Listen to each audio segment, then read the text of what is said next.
जी को जय हिंद। आप सभी का स्वागत है आपके भरोसेमंद चैनल एसके जीके स्टडी पे। तो फ्रेंड्स, आज हम देखने वाले हैं एसएससी सिलेक्शन पोस्ट फेज 13 का एग्जाम हुआ है, तो उसका सेकेंड शिफ्ट का क्वेश्चन देखेंगे। देखिए कि किस प्रकार से क्वेश्चन पूछा गया है। यहाँ पे जितने भी प्रश्न है ओरिजिनल प्रश्न है, कोई भी इधर उधर का प्रश्न नहीं लिया गया है। तो चलिए बिना देर किए आज का वीडियो स्टार्ट करते हैं। विंग्स ऑफ फायर पुस्तक के लेखक कौन है? तो इसका राइट आंसर आपको देना था एपीजे अब्दुल कलाम। अगला प्रश्न देखते हैं।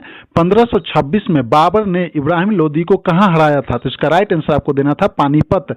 इस पर आधारित कुछ इंपोर्टेंट पॉइंट को देख लेते हैं। पानीपत की पहली लड़ाई बाबर और लोदी साम्राज्य के बीच लड़ी गई थी।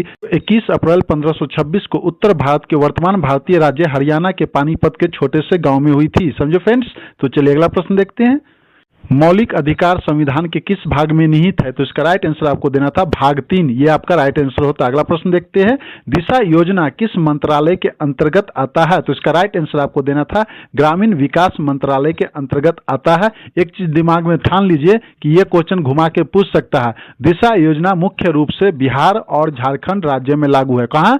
बिहार और झारखंड। काफी इंपोर्टेंट पॉइंट है। तो चलिए अगला प्रश्न देखते हैं। बीम स्टेक का उद्देश्य क्या है? यह क्वेश्चन कई बार पूछ दिया है और कितना बार हम आपको बताए हैं। बीम स्टेक का मुख्य उद्देश्य देशों को उनके आर्थिक विकास में सहायता करना, सामाजिक विकास को समर्थन देना तथा विज्ञान प्रौद्योगिकी और आर्थिक विकास जैसे अन्य क्षेत्रों में विकास को प्रोत्साहित करना। Very very important. फ्रेंड्स, आगे बढ़ने से पहले वीडियो पसंद आ रहा है तो प्लीज एक लाइक कर दीजिए, और जो लोग चैनल पर नए हैं चैनल को सब्सक्राइब कर लीजिए, बेल आइकन की घंटी ऑन कर लीजिए ताकि वीडियो का नोटिफिकेशन सबसे पहले आप तक पहुंच सके। तो चलिए बिना देर किए अगला प्रश्न देखते हैं। डैश ने आगरा को अपने साम्राज्य की राजधानी बनाया था? तो इसका राइट आंसर आपको देना था सिकंदर लोदी। इस पर आधारित इंपोर्टेंट पॉइंट को देख लेते हैं। सिकंदर लोदी 1489 और 1517 के बीच दिल्ली के सुल्तान थे। वह 1506 ईस्वी में अपनी राजधानी को दिल्ली से आगरा में स्थानांतरित करने वाला पहला शासक था। समझो फ्रेंड्स, काफी इंपोर्टेंट पॉइंट है। तो चलिए अगला प्रश्न देखते हैं। लाइसोसोम का मुख्य कार्य क्या है? यह भी क्वेश्चन कई बार पूछा गया है। तो इसका राइट आंसर होगा कोशिका के आंतरिक पदार्थों का पाचन करना। काफी इंपोर्टेंट प्रश्न है। तो चलिए अगला प्रश्न देखते हैं। भारत का सबसे बड़ा गन्ना उत्पादक राज्य कौन सा है? तो राइट आंसर आपको देना था उत्तर प्रदेश। भारत में गन्ने का सबसे बड़ा उत्पादक है। समझो फ्रेंड्स। तो इसका राइट आंसर होता है उत्तर प्रदेश। तो चलिए अगला प्रश्न देखते हैं। भारत में डोपिंग की जांच कौन सी एजेंसी करती है? तो इसका राइट आंसर आपको देना था नाडा, जिसे हम राष्ट्रीय डोपिंग रोधी एजेंसी कहते हैं। भारत सरकार के युवा मामले एवं खेल मंत्रालय के अंतर्गत एक स्वायत्त निकाय है। नाडा इंडिया भारत में डोपिंग रोधी कार्यक्रम का क्रियान्वयन करती है और देश भर में स्वच्छ खेल प्रथाओं को बढ़ावा देने के लिए कार्य करती है। तो काफी इंपोर्टेंट प्रश्न है नेक्स्ट एग्जाम के लिए। तो चलिए अगला प्रश्न देखते हैं। भारत में पहली बार ओलंपिक खेलों में कब भाग लिया था? तो राइट आंसर आपको देना था 1900 ईस्वी में। तो अगला प्रश्न देखते हैं। जीवाश्म का अध्ययन क्या कहलाता है? तो इसका राइट आंसर आपको देना था जीवाश्म विज्ञान। तो चलिए अगला प्रश्न देखते हैं। भगवान कृष्ण का जन्म दिवस किस नाम से प्रसिद्ध है? तो इसका राइट आंसर आपको देना था जन्माष्टमी। काफी इंपोर्टेंट प्रश्न है। तो चलिए अगला प्रश्न देखते हैं। ब्रिक्स का एक उद्देश्य क्या था? 4 ऑप्शंस आपको दिया हुआ था। तो इसका राइट आंसर आपको देना था निवेश, जिसे हम इन्वेस्टमेंट कहते हैं।